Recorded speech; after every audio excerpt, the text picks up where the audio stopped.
So today we're going to look at what is essentially some tricks with rings, some tricks with ropes.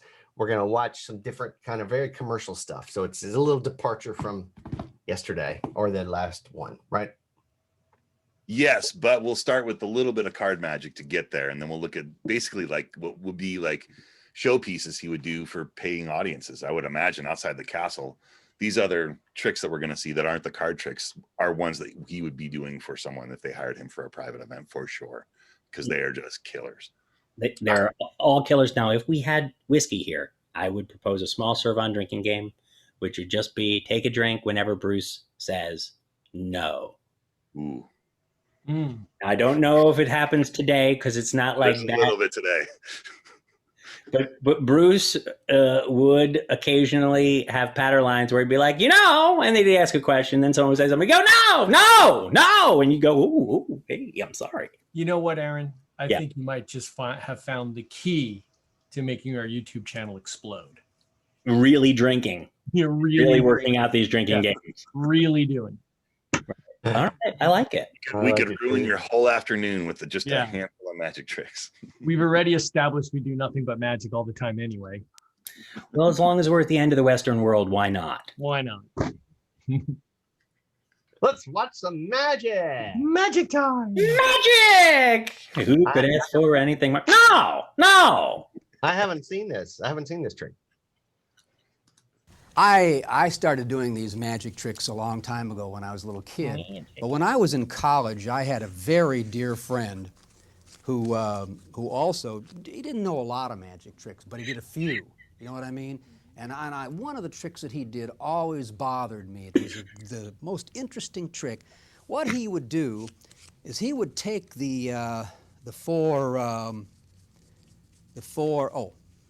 forgot they're right here on the top. He would take the 4 aces like this, and what he would always do is this. He said, Bruce, that's the ace of hearts. No. And he'd take that ace of hearts, and he'd like stick it right in the middle of the deck like that. Then he did this real slow. He just did a move like that. And I never could figure out what he did. But believe it or not, that would bring the ace of hearts back to the top. Ooh. Now, that was a beautiful little thing there. Very confusing if you think about it for a minute. He would just take the card, he'd put it in the deck, sometime he'd put it in the back, sometime in the front, and he pushed it in like that, then he just did this move. Yeah, What does that do? It brings the ace to the top, that's what it does. But I don't know how he did it, you see. Here, let me show you one more time. This is what he would always do. He'd take the card, he'd push it in like that, he'd just do this, do that move, and as soon as he'd do it, the card come over here. Now, the last one he was always very clever about. He'd put it in like this. He'd say, now, I'm not doing anything, am I? It's right in the middle of the table. There's no way I can get away with this. Then he'd push that card in like this, see? And he'd just do this, and a card would come to the top. Now, no. I appreciate the fact that you want to applaud. But I never liked this trick. Now, I'll tell you why. I thought he wasted a lot of time. Wouldn't it be a much better trick if you put all 4 aces in the middle together? You just did this move once, and they all came back up. No. That was a great example of it right there. That's really wonderful. No. He actually, if he did it, if I done told you once, I done told you 1,000 times. He literally said no. He doesn't say no once, does he? He said no many times. No. Adam, do you want to tell the people how much you love the slow motion, the 4 ace ambitious? I remember when we were doing the out of the box stuff and we were shooting all this video footage, and I was doing this trick where the 4 aces come to the top repeatedly, because it's a problem with magic, right? What can you do? But, do something else or do this one better, And he's like, what's the difference between that and Adam, did you see Bruce do the slow motion 4 ace ambitious? Do you remember having this discussion? Yeah, I do. Yeah. Adam was like, I was like, see, they each came back to the top. in a different way. And Adam's like, I see no difference between that and the other trick. And I was like, no, see, no. This trick, the card was further down. It came to the top after I pushed it in, not before. In this version, the card comes to the top while it's still in the middle. Different effect. That's right. Now, one other thing to notice about Bruce Cervon is when you watch him, you'll wonder if he actually broke his finger or sprained it at a certain point, because you'll never see a man. He not only keeps his pinky out, but never the twain shall meet. Never does it come back, never does it really stop.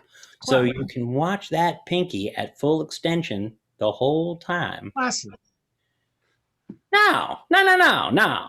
And you got to add one more to the list. The other big one is, you see, I'm going to show you. You see, watch this. You see.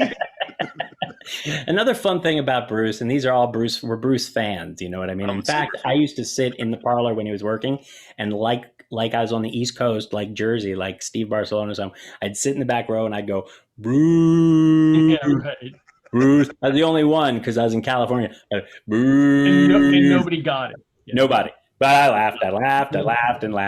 And so, Bruce. So the other thing, if you listen to that patter of that last bit, Bruce was talking about a fictional friend of his that did magic, but you could almost tell that not even his fictional friend actually did it good enough to impress him. He's doing a trick about a guy whose magic trick he liked, and he's going, hey, you know, it was all right. Yeah. And I was like, no. I can't believe you picked up on that. Well, I had a chance to see the man work, and I'm a big fan, but it was a real, it was a fun experience. Everybody has their idiosyncrasies. No. Everybody does. And what was the other line, Alex? No, you see. I hope he throws in a why I oughta. If only. No. Why I oughta. No. You see? Let me show you. I'd have brain ya. Keep your eye on that pinky. It is rigid. All right, here we go. Can you see it? Being choked off by that ring. Look at that. Do you happen to have a favorite number, like from 1 to 10? Nope. 6? Okay, we'll use a 6. Let's see, the first one here's a 6. Well, let's just use all 4 of them. I think that's the easiest way to do this. 6 of spades, 6 of diamonds, 6 of hearts, 6 of clubs. Okay, fine, all 4. All 4 6s. And aside from these 6s, I don't know if you saw when I started this trick that I was fiddling around with the cards. Well, what I did was I found the joker, because I want to use the joker in this trick. So I just put it on top of the deck. And I didn't think you'd mind if I did that. What I want you to do is I want you to hold these 6s right at the corner like that and wave them over the joker. Would you do that for me? Geez, you do that great. That's very nice. Really, very nice. Did you see anything happen when you waved those, however she did it? He didn't mean it. Over the jokers? He didn't mean it. You really mean You it. didn't? The funny thing, I didn't either. You're saying he didn't mean it. He never means it. No, he's the most confident magician I ever met. And he literally didn't mean to be mean when he was talking about his fictional friend who didn't really do the trick that great. And when he told her that, rewind it, just give it 10 seconds, because then That was great. you were getting ready to say I was not right, but then he did an impression of her doing it. Didn't? The funny thing, I didn't either. And I doubt very much if... Wait, did I mess up? Yep. Geez, you do that great. I think you might There we have go. did that. That's it. What I want you to do is I want you to hold these 6s right at the corner like that and wave them over the joker. Would you do that for me? Geez, you do that great. That's very nice. Really, very nice. Did you see anything happen when you waved those, however she did it, over the jokers? No. You didn't? You didn't? No. The funny thing, I didn't either. And I doubt very much if, well, I guess I was wrong, wasn't I? You know what you've just done, don't you? You've ruined my deck of cards. I mean, what am I going to do with jokers and no sixes? You know what I mean? I'll tell you what, if I add this joker to those other jokers, how many do I have? Do you remember? 5 jokers. No. 5? 1, 2, 3, 4 only. No, because there was 4 sixes and a joker before. No, dear. You know, it's very hard to follow these magic tricks. And so, you see, it's hard to understand what I'm doing, you know? You know, there are the 4 aces. Now, I'm just going to show you, this is kind of interesting. If I just touch that corner of the card like that, one of them turns face down. See, there's the club, there's the spade, there's the diamond. One turns face down, the ace of no. What was it? Hearts. No, no, no. That's $1 you owe me. See, this has got to be the ace of Diamonds. no, no, no. That's $2 you owe me. Look, see, it's two reds and a black. See what I mean? So that's got to be the ace of. No. I'm sorry? You should just call this the no trick. No, that's $3 you owe me. Look, I'll tell you what. There's 3 and there's only 1 face down, so that's got to be the ace of. Spades. No, you know, that's $4 you owe me. But it's a pretty good trick, isn't it? No. That's Arlene or the no trick. He said no 13 times I gotta go lay down, guys. in 3 phases. No. No. And then one, you see? I love it. I think, and incidentally, we're giggling, but what a great trick. Oh, I think it's super strong. I just wouldn't use that presentation necessarily, but I think that this methodology and the trick itself are awesome. Yeah, Bruce likes to mix it up a little. It's just fun to poke fun at Bruce because the reality is what Aaron said. The guy's like a superhero when he performs. Like, he's bulletproof. You couldn't shake that guy if you tried when he's actually performing. Like, he is there to win the day. So it's fun to watch this stuff later and look at the video and go, look at this guy, because the reality is in front of real laymen, like he was unstoppable. He's like a freight train. Really an amazing performer. No doubt about it. And not afraid to mix it up. Not afraid Yeah. to mix it up. And No. You see?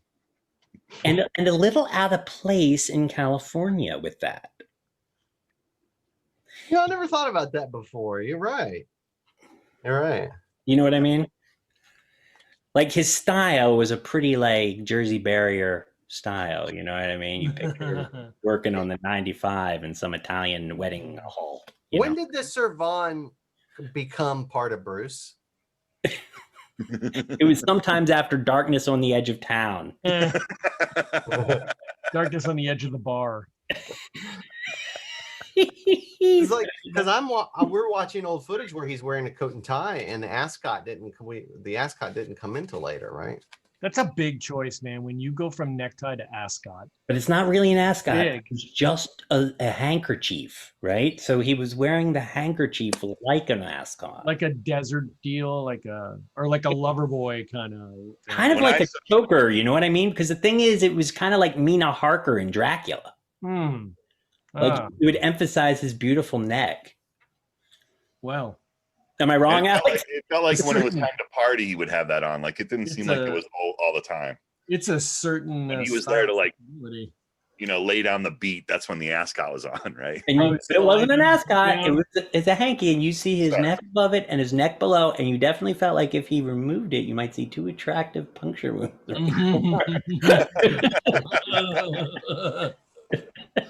It's like, wow, traditionally that's for accentuating the beautiful neck. Interesting. I guess it's doing that here. It's very interesting. I just never saw him without it. Like watching these videos is cool, but I just never saw him personally without it. Oh, you did see him with it? Yeah. Like the later years, like him at the castle and stuff, always had the ascot. Or sorry, the handkerchief. That's why Gordon called it the Cervon, because that doesn't really have a name. It doesn't. It was just Bruce, Just Bruce. right? And it was interesting. That was after he and Patty fired the rest of the band. Robert Battle actually says that he could see Alex Slimmer in one. Have you ever thought about wearing a Cervon? No, I remember seeing it and really like trying to understand it, and I still don't. I think you could rock it. I think you could rock it. I appreciate your encouragement. It's the same thing with the Bruce's kind of direct and somewhat confrontational, but not in a bad way, style. Was Bruce gave zero flarns, so Bruce didn't care, he was right out there and he put it over, and there was something about it that transferred in his energy to the audience, and it's in the dialogue and we can see it there, and it was definitely in the Cervon when he was wearing that handkerchief. You got to it's like a hat, you know what I mean? You know how you got to wear a hat, not like these hats. This is exactly, I remember Bruce saying this once. Do you see what I just said? Not like these hats. I remember a moment when I was standing with Lee Asher in the bar, and it was a Sunday or something, and Bruce was talking about how the old men used to dress, and he was like, no, not like you bums. No, not like this. That's the best. That is so great. I'm not even kidding. No, not like this. And it was literally just the way he spoke to that lady about the way she shook the cards. Now you realize he didn't mean any disrespect. That's why it's so low. He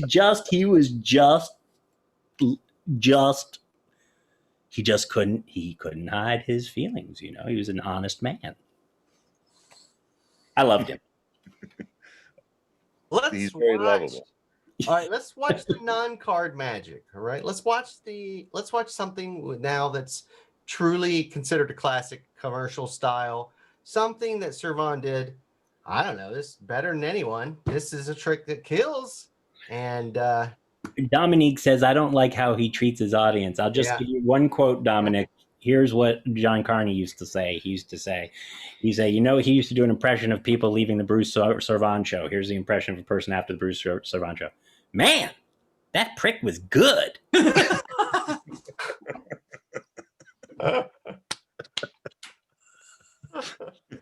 And that went up on the card at the front of the room. This prick is good. I mean it with love. Everyone's smiling because they didn't know if I was going to tell that story, but you have to love it. You have to love it. And the magic is so good. Just, be yourself and you won't have any of those same issues. Just don't be Bruce. Don't do your Bruce. As long as, you won't have those issues as long as, What? You're not, Jew? No. You're not a prick. I mean, you won't have this problem as long as you're not one. All right. Enough of that. Down and back. We're going to get our 7th YouTube violation soon. All right. Let's watch Silent Flight. Here we go. But here, everybody put your hands out like this. Everybody put your hands out like this. Come on, put them out. Now do this. Boy, is that weird looking. Yeah. Hold it. Stop doing this. Don't do this anymore. It makes me sick to my stomach. Look, just keep your hands out like this. Just keep them right out there. Now you can put yours down, and you can put yours in. Gee, look at this. Isn't that pretty? And your first name was what, dear? Deanna. We found what we're looking for. You can put this down. Now look, Deanna, before you take that off, I want you to look at something. I want you to see something. Check it out very carefully. If you were to see these keys again, do you think that you could recognize them as being the same key? Here, do this for me. Do this for me. Just do this. Just say, oh, yes. Oh, yes. I think it looks like the same key. The same key. See, now, even if you're not sure, you know what to say. See what I mean? It's like a Hollywood rehearsal thing, all right? All right, Diana, If I could borrow from you only momentarily that beautiful ring. You want to borrow it? Gee, wasn't that what I said? I don't quite understand. Only momentarily. Stupidest thing she's ever done, I'll tell you that right now. Isn't it pretty? Isn't it nice? is. All right. Dan, it's your ring. Do you know where your ring is right now? Good, very good. Yeah, oh, was, she says. Very good. All right. Look, hold my wrist so it doesn't go anywhere. There's only two ways a magician could make something disappear. Number one, he doesn't put it in his hand. Number two, up or down the sleeve. She has effectively cut off that avenue of escape. It's a little too tight, dear. You know, it's cramping up. You know what I mean? Hold it, hold it, hold it. Don't move your feet. Check right in this area right over here. If you don't find it, we'll let the maitre d' know that you lost the ring in this area, all right? Now, for my next trick, what I want to do, everybody always loves card tricks. This is one thing they always say. They say, Bruce, of all,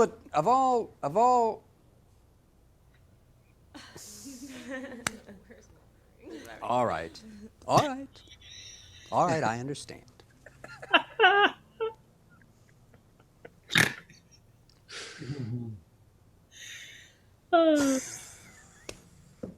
Can you imagine any other profession that could get away with that? Think about it. Here, you go to your doc. No, you go to your doctor and you say, Doc, I got this little pain over here. And he goes, you are out of there. I got it. I got it.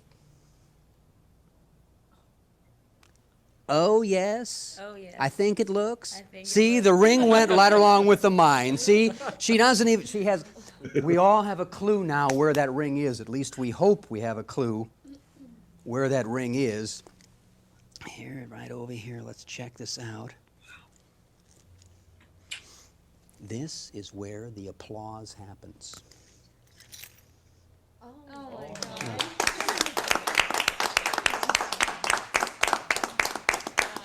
Oh, gosh, I never could figure out how to take these things off here. I know you say, oh, I'm going to look awfully silly wearing your key case, aren't I? Here you are, dear. Thank you very much. A little hand for her, really. I really appreciate the help of the ring. Thank you. I've always loved that trick. I've always just Yeah. been scared of it. It's really a cool effect. I did it for a while, a long time You ago. That's like did. a real 70s. It looks like it's a Sterling ring flight. That You can see that see it. skull tin in there. see it. Yeah. Yeah. He says that it is one of the original ones, and I think he says something about Alcaran in the story of Yeah. how he got it. So I've it's- actually got one somewhere around here. I couldn't put my hands on it. and you really did it. You would do it on like walk around. Like, would you do it table side or would you do I it? would on do it like that kind of thing, just like close up. I like the way he gets into it. I like the fact that, he gets into it by showing the keys first, which is a great reason to go back and prepare. Yeah. Did you produce the key like that? No, Like, I've never seen anybody else do that. Okay, I thought that was a pretty good twist on the whole I think thing. if I remember, I used to say something like, since I messed up, since I lost your ring, I need to give you my car. It was something like that. I don't remember. It was a really long time ago. Okay. Now, here's why I stopped doing it.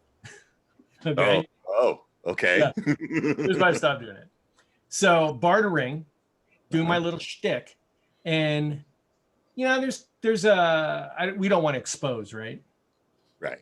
If Okay. possible. So there's like a hook you put the ring on, and it had some sharp edges, and it Oh, no. scratched the hell out of this woman's probably $20,000. Oh, ring. Mm. It was pretty bad. It was like wah wah wah. There's tons And- of stories like that too about it. Yeah, and she said it was no big deal and don't worry about it, but you knew it was a big deal, and yeah. it was You really know, she bad. took it and buffed it out. I'm sure in the long run it was okay, but they're not going, that magician was great. They're going, don't ever go near another magician again.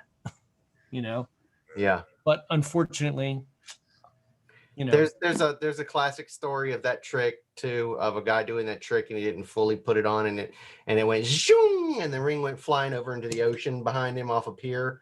You know, there's Yeah, it was a stories. magician that was working cruise ships, and he was the day trip. Everyone pulled into the dock. They're going to go shopping on this island for the day. Hey, before you guys go shopping, let me show you a trick. Let me borrow your ring. They're standing on the dock, and the thing's gone.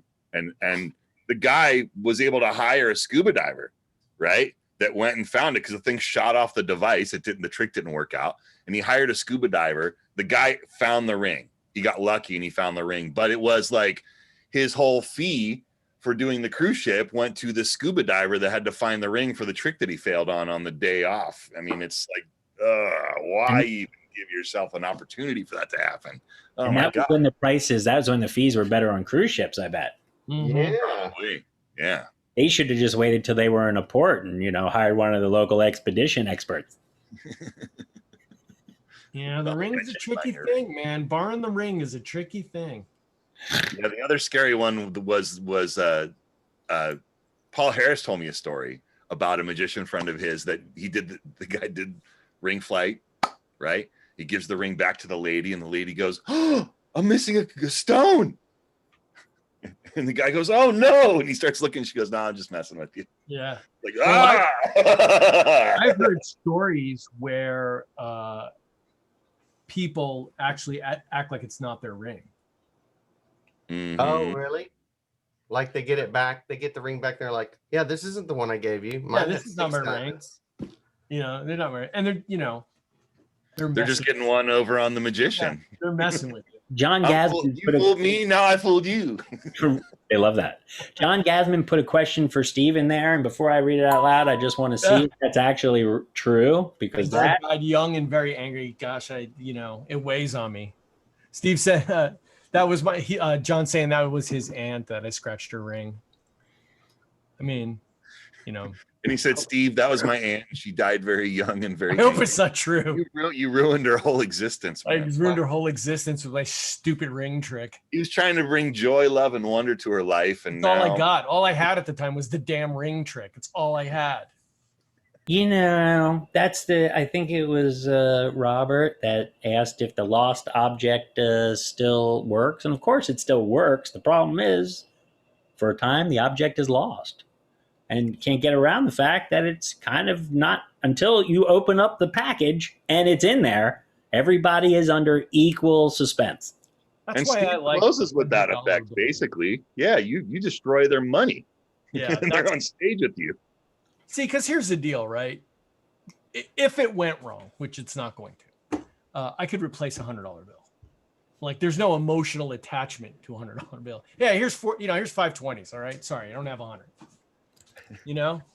That dang ring. I tell you, it left a mark. I mean, not only was that lady probably upset, but it really left it. It really put a marker. Like I was like, boop. Let's not be in that situation. Never doing that trick again. Yeah, Bro, you messed up. yeah. You messed up, and it was never forgotten. Every time that lady ever thought of a magician, she thought of what happened to her and how she was infiltrated. It is a tremendous weight that I carry. By an evil magician. Yeah. Poor guy. I think the worst part about it was they knew I didn't have the money to replace the ring. They could see. They knew I didn't have it. Okay, so anyway, that was like the worst part of the whole thing. They knew I was poor too. It's obvious. That's right. You heard me. Infiltrated. That reminds me of old George Carlin. Remember when he used to have like his stomach grumbling, and it would talk to him in the dentist office, and his stomach would say, "We're poor." Oh, you're poor.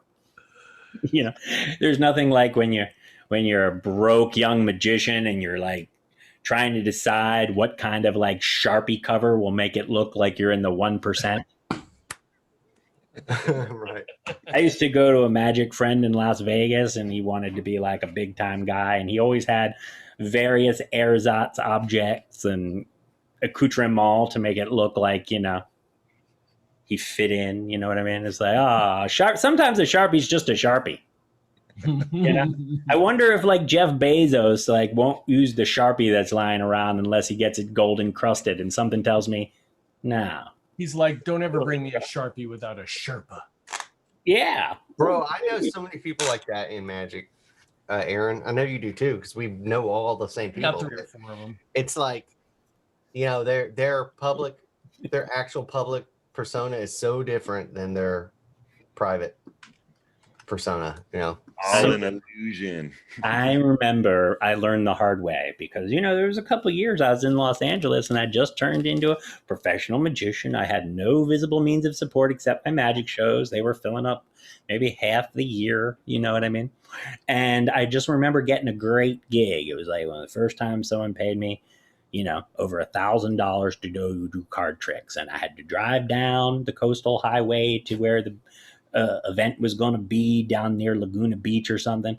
And I just remembered that if I pull my car into the valet to park, and there's no public parking around there, you got to park at the beach club. And I'm like, oh gosh, if anyone from the event sees my car, they're going to know they overpaid.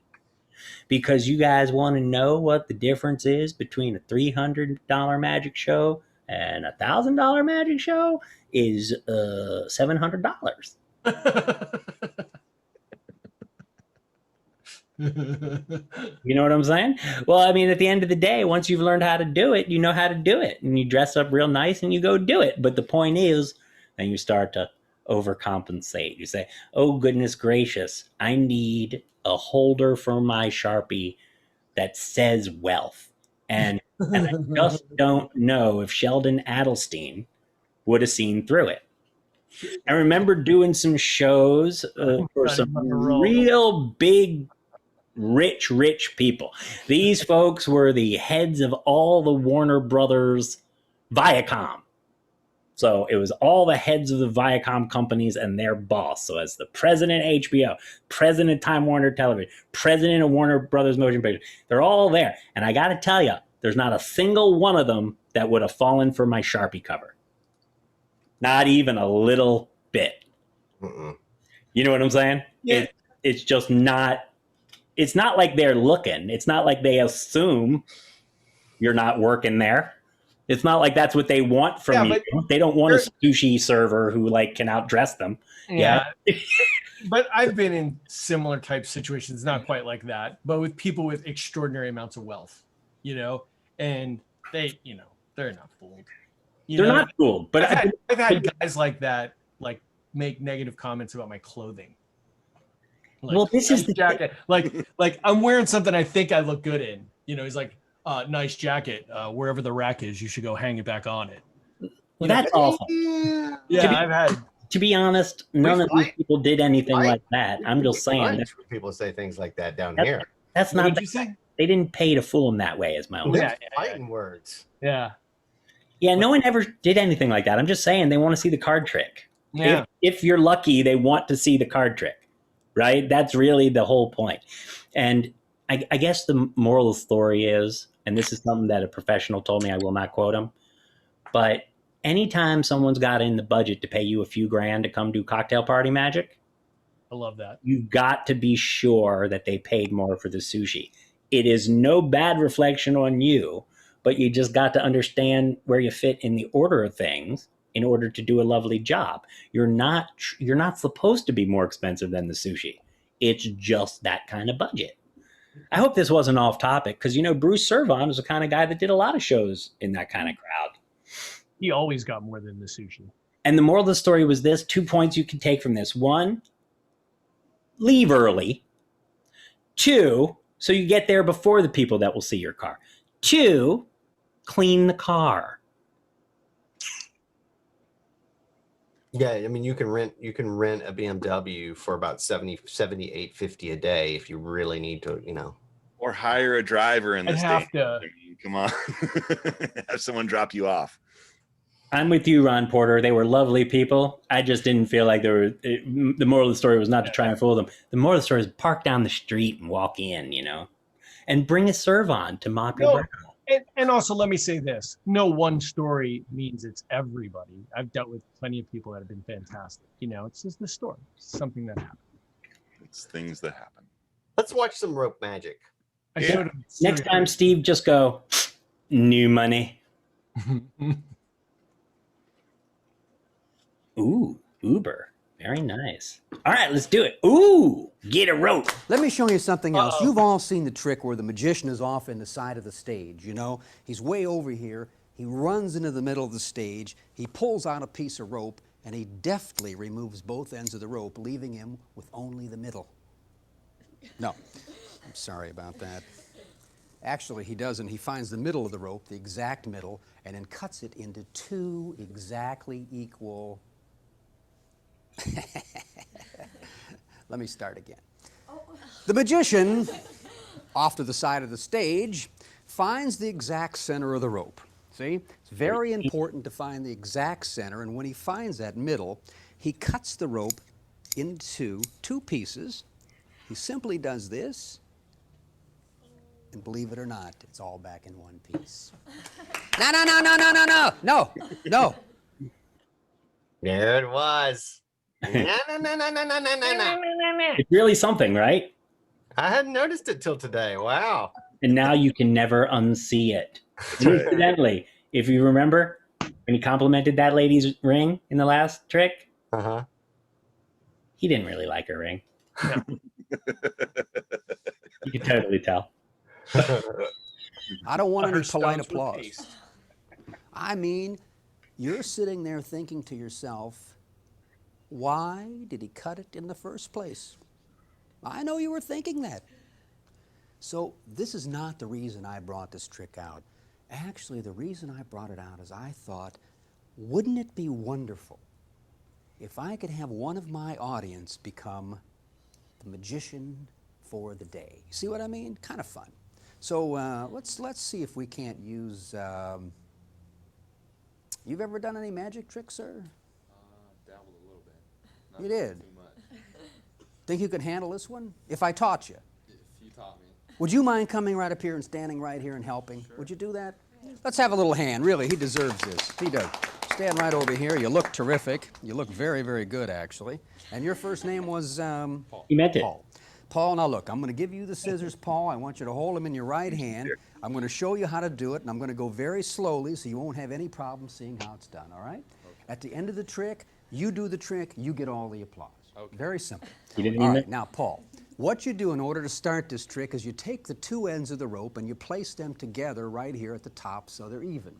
Then you take them like this and you put them right there in the crotch of your thumb, Now, then you see, you might run into trouble otherwise when you start cutting. Now, see then.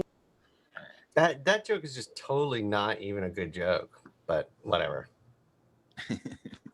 What you do is you pull this down like this, Paul, till you find the exact middle of the rope. You see, this way, you don't need a yardstick or anything to measure the exact middle. It's important you cut the middle. Then, Paul, you cut the rope exactly in the middle. Wait. Before you do this, Paul, I want to check.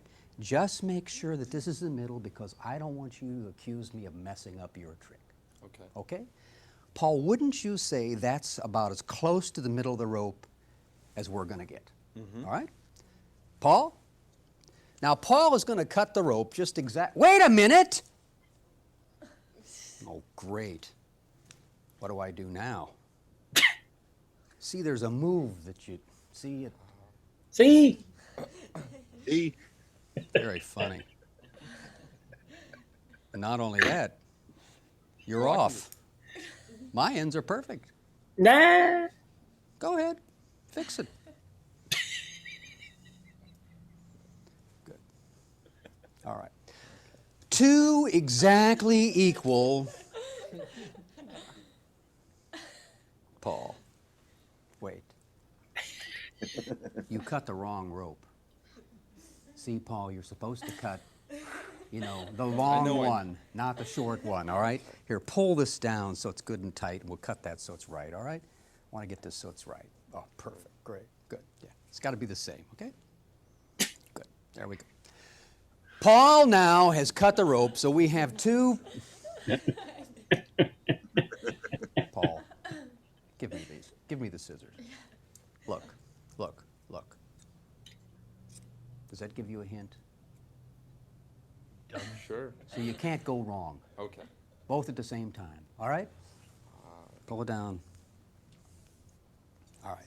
Exactly. Don't let go.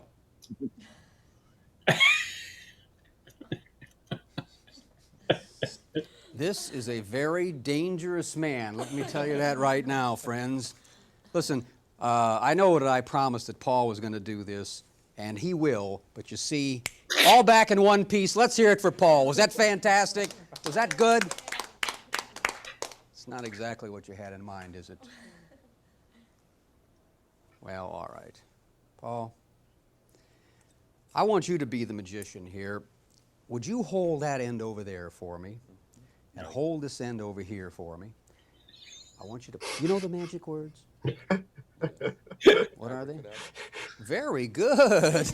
Very good. It's really Now, astounding, Paul, isn't here's it? what you want to do. I You love say it. the magic words, then you want to pull that rope out between your hands, all right? Okay. Are you ready? I'm ready. Mysteriously with the magic words, okay? Okay. You know the mysterious magic words like this, and here's how I want you to do it. I want you to say, abracadabra. You see what I mean? Mysteriously, you know what I mean? All right, go ahead, Paul. No, Paul. Mysteriously, you know? I mean, mysteriously. Go ahead. No. Very good. Paul, that was fantastic. You really did a great. Adam, I just figured it out. I can't believe I just figured it out. What is it? Who's Bruce's hero? Well, Vernon, yeah. Who is Bruce, probably the most studious, well-learned, careful study of? It's Vernon, right? Yeah. He's doing his teacher. He's literally doing, in the same unconscious way Tamarice's students do Tamarice and Sladini's student did Sladini. He's going, no. He's literally just saying it the way it's being said to him all the time. If he was 90 years old, all of that would be charming. And that's what it is. Not the nose in particular. Can you hear? No. You heard John Thompson do Vernon, right? Yes, I did. Yeah, that's it. I think you're right. I think he's channeling his mentor. As Bruce would say, of course I'm right. Now, we may have covered this. I don't remember. He passed, didn't he? Yes, in every trick nearly. Go. Well, you Yes, can. he's It's not going to go over, but you can. No one will get the joke. Yeah. There's an interesting thing happening here, and I can feel it in the chat, and I think it's an interesting thing. When we were in Los Angeles, it was always difficult with Bruce. There was two conflicting things. There'd be the intense feeling of watching Bruce sort of do Bruce, and that would be coming together like two flavors, sweet and savory, with this beautiful magic. He's doing this beautiful magic, but he's doing it in this way which sometimes can feel combative. And I'm sure that some of you watching it can feel that tension. And in some cases, you probably find it a little uncomfortable. For me and Alex in particular, who spent a lot of time watching Bruce and probably did some then, I'm just feeling nostalgia is my experience. Is that maybe, because I'm looking at it now and I'm going, you lovable old fella. I love you. Yeah. I imagine if he lived and be another 20, 30 years, like what you said of Vernon, it's true. I don't think there's any malice in his heart. No. I think he's just, it's just like his personality. It's like it's like a personality trait. It's part of who he is. I think he would talk to you like that at a dinner party. You know what I mean? Also, too, it's very much the style of the way magic was presented back then, too. It's very different in the 60s and 70s. I don't want to say combative, but there's a lot of challenge in a lot of that stuff that you see. I have this interesting story. I was hanging out with a friend, our friend Jeff. We were hanging out at Jeff's house, and Jeff brought in a guy that was one of his teachers that had sort of retired from magic, but was getting back into magic. But he was a 70s Chicago table hopper, like the real deal, with all the jokes and all the bits and the whole thing. And it was like coming at you like rapid fire, like a machine gun. Like there's some magic in there too, but it was just a different style. And it's almost like a series of put downs and then a trick happens, And it was just that style. It was just, Chicago, being at a bar late at night, everyone's drinking, and there's just people cutting into each other, and then there's a trick, but it was very bizarre because it's so different from the way people present magic nowadays. And to see it like in person, and this guy's like personifying this, way of being, it was almost uncomfortable, but he had enough sense of the situation to give a wink and a nod and go, well, this is the way we used to do it, and like break the fourth wall so that he could like sort of soften the blow of what it was, because even he could see it was a little bit challenging and abrasive at times, and like might be off-putting for folks, but he never thought about it in that way until that night when he was doing it, and we sort of talked about it afterwards, and it was very interesting. It's really interesting that magic, when you're working professionally for people, you gotta find some way of penetrating. And there's not a lot of ways to do it, really. There's basically a way for every unique, charismatic person who figures out how to do it, how to engage people and have them really like it. And I feel like this method that we're talking about, this sort of, we'll call it an aggressive-ish method, has the benefit of working to some extent, which means it's pretty easy to have the audience not take an interest. It's pretty easy to have the audience just not check in. And to some extent, you got to break through that haze in order to get their attention at all. And I think there's that whole generation that had this method of breaking in and getting their attention, and getting their attention without any blowback was sort of a problem for another time or another person or someone who had that talent in order to whittle their way through into making them really like it. Mm-hmm.